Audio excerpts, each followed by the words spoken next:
Salam sejahtera Bapak Ibu Saudara-saudara yang dikasihi oleh Tuhan Yesus Kristus. Semoga kita tetap sehat dan tentunya tetap semangat dan penuh dengan pengharapan. Jangan lupa setiap bepergian kita mengenakan masker dan juga rajin untuk membersihkan diri dan tetap perhatikan jarak kita. Mari kita masuk dalam saat teduh, mari kita berdoa. Tuhan Allah kami, Tuhan Sang Juru Selamat kami yang hidup, Tuhan Yesus Kristus, kami berterima kasih dan kami bersyukur. Saat ini kami masuk dalam saat teduh, kiranya kami dimampukan untuk menghayati apa yang telah kami jalani dan tentunya kami selalu memiliki kesediaan untuk menghidupi jalan cinta kasih Tuhan. Di dalam Tuhan Yesus kami berdoa dan kami bersyukur. Amin.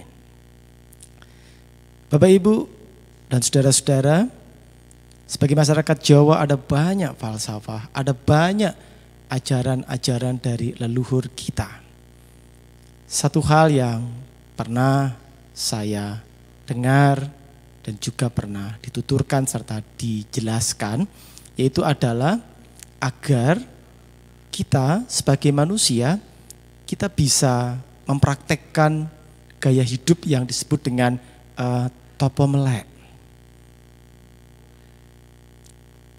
Topomelek diyakini sebagai praktek spiritual orang Jawa yang bisa dikatakan tidak mudah untuk dilakukan. Bukan hanya sekedar tidak tidur, bukan hanya sekedar kuat-kuatan membuka mata. Di saat kita melek atau membuka mata, diharapkan juga terbuka kesadaran kita, hati kita, jiwa kita, pikiran kita akan pada tujuan dari hidup, yaitu adalah keutamaan. Ini yang diharapkan dari topomelek ini. Jadi sekali lagi bukan hanya kuat-kuatan kita tidak tidur, kuat-kuatan kita membuka mata. Nah, di sepanjang kita membuka mata itu, pikiran kita juga terbuka. Punya kesadaran, punya pengertian akan diri kita, akan kehidupan kita, akan kerapuan kita. Nah, ada satu kisah yang menurut saya juga sangat menginspirasi dalam perjalanan hidup kita sebagai umat Allah. Keluaran pasal 12 ayat yang secara khusus 42 akan saya bacakan. Malam itulah malam berjaga-jaga bagi Tuhan untuk membawa mereka keluar dari tanah Mesir.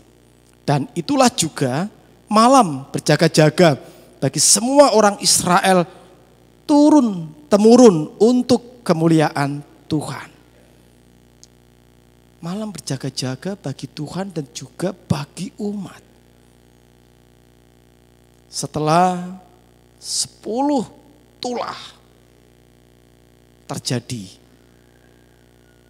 saatnya umat untuk keluar dari tanah perbudakan.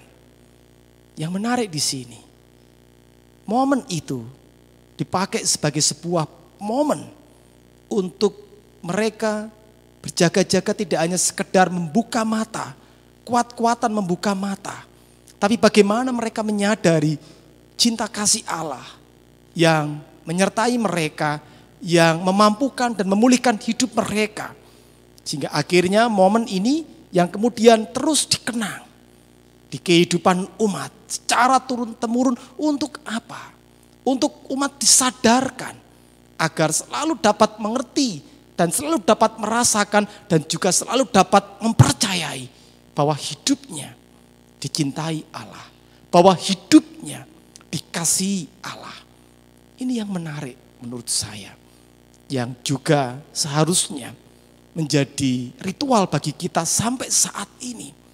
Bagaimana kita juga berjaga-jaga secara turun-temurun, kita sampaikan kepada kita, kepada anak-anak kita, kepada cucu-cucu kita, kepada keluarga kita, kepada sama kita. yang kita sampaikan adalah cinta kasih Allah yang terus memelihara hidup.